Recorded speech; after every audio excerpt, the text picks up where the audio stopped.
Hello பசங்களா, என் பேர் சக்தி. இன்னைக்கு +4 மார்க் சீரிஸ் வீடியோவில் நம்ம கிராவிடேஷன்லேருந்து ஆக்சிலரேஷன் டியூ டு கிராவிட்டி பற்றி ஒரு கொஸ்டின் பார்க்கலாம். சரி, இப்போ கொஸ்டின் நம்ம படித்து பார்ப்போம்.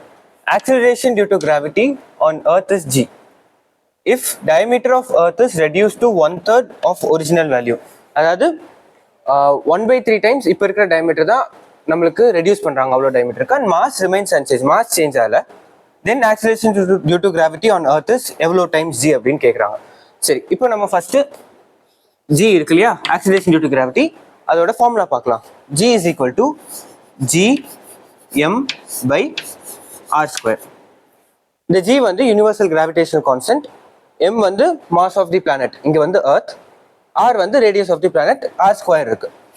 சரி, இப்போ என்ன சொல்றாங்க, ஃபைனலாக நம்மளுக்கு மாஸ் வந்து அன்சேஞ்ச். ஸோ ஃபைனல் மாஸும் இனிஷியல் மாஸும் ஒன்று தான்.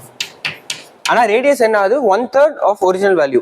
ஸோ ஃபைனல் ரேடியஸ் வந்து 1/3 times initial radius.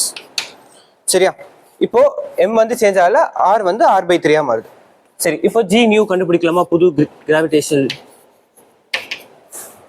g. m வந்து remains unchanged, so m divide by r வந்து r/3 போட்டோம், கரெக்டா, r/3 ஹோல் ஸ்கொயர்.